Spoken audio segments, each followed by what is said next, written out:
Hey everybody, it's Abishur Prakash or Mr. Geopolitics. In today's episode of Predictable versus Unpredictable, we'll be looking at the US-China talks in Geneva and what the path forward may look like. So Trump wants to meet with China in Geneva. This is something the US has been calling for several weeks now, even though there's been back and forth between the United States and China over who actually wanted these talks, this meeting. This is the result of the Liberation Day push that fundamentally changed the US-China relationship and launched this US-China economic war. This is not a tariff war. This is not a trade war. This is an economic war that will reshape how the world works, except the pressure is now rising on the US economy, on the Chinese economy, on the global economy. And the US wants to bring down the heat. Now, already Trump has proposed bringing the tariffs down to 80% from 145% or 245% in some cases. However, Trump is leaving this to his senior staff. The Chinese, skeptical as always, are approaching these talks. A deal between the US and China was predictable. I said before there will be a deal. However, it will be a very narrow, a very concentrated deal. This will not be a deal that solves all of the challenges of the US-China relationship. In many ways, this will be a deal that returns the US and China to its pre-tariff status quo. This is a deal effectively to erase the past several weeks of tension and move the US and China back to where they were before the Liberation Day push, before the tariff tit for tat between Washington and Beijing. In some cases, China may remove certain non-tariff barriers. China may make certain commitments, like to do with currency manipulation. But in large part, the old environment is likely what both the US and China are seeking. Now comes the unpredictable. And as usual, there is more unpredictability, more grayness surrounding the US-China talks, like in other areas of geopolitics, than there is clarity. One of the biggest challenges, one of the biggest gray areas has to do with all of the other challenges that are plaguing the US-China relationship. Nothing is in isolation in geopolitics anymore. Everything is interconnected, everything is overlapped, leading to what I call geopolitical webs. In the case of the US and China, tariffs are one challenge, but there's also TikTok, there's also DeepSeek, there's also Trump, who hasn't been shy in saying that he wants to break the Sino-Russian alliance. So all of this will not be outside of the conversation, outside the parameters of the conversation. They are likely to be touched on and they're likely to be drawn in the tariff talks. And if the US and China cannot agree on these other fronts, then it could limit the progress and the achievement of these talks, and once again mean that there will be more friction, more uncontrolled flashpoints and collision in the unforeseeable future.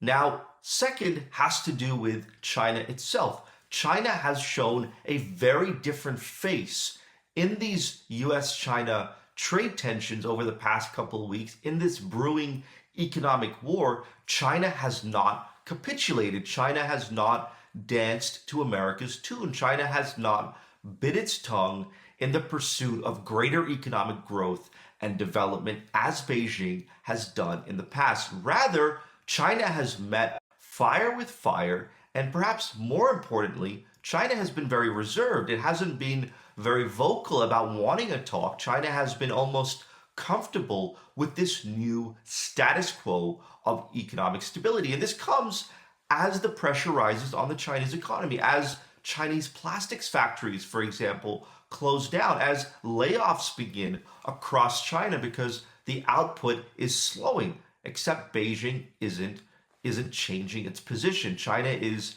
approaching this from a very different angle. Trump wants a deal. China is exploring a deal. This is two very different positions to come to the negotiating table from.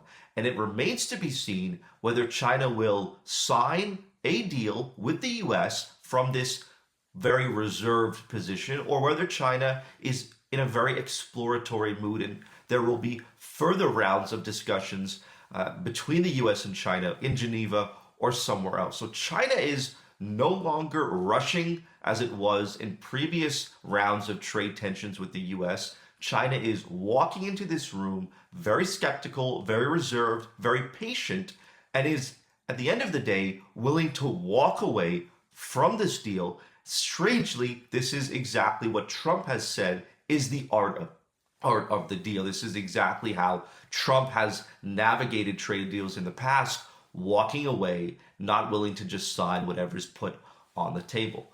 Then there is big questions to do with the existing moves Trump is making, like, for example, the United States Trade Representative calling for massive fines, massive fees on Chinese vessels or Chinese operators that dock at US ports, or the US proposing to devalue the dollar.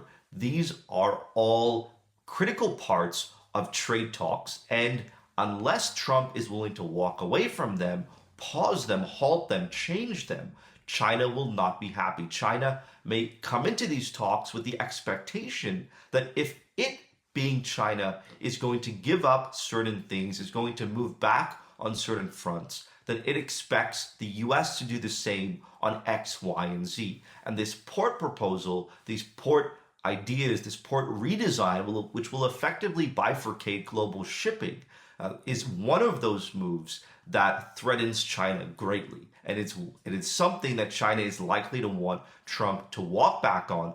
And this puts the ball in Trump's court as to whether the US will rethink some of its most provocative, bold moves to get a deal, and how long America will put the pin, will pause such moves, considering the US-China economic war is something that won't just disappear because of a tariff deal. It's something that's now going to take place over the next 5, 10, 15, 20 years. And lastly, is to do with Trump himself. Trump needs a deal. Trump needs a win.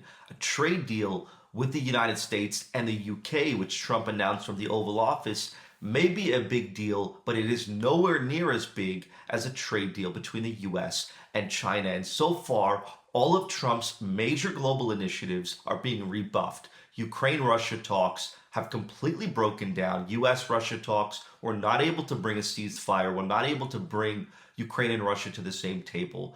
Talks between the US and Iran have stalled. They've been postponed indefinitely. Now, if a deal cannot be struck with the US and China, it puts Trump in a very awkward position. So Trump needs a win. Trump needs to show that America can cut deals, can change the way the winds are blowing, or else Trump will be in a very awkward position and the world will begin questioning the effectiveness of Trump's leadership. I hope you resonated with this episode of Predictable versus Unpredictable. Leave your comments below and talk soon.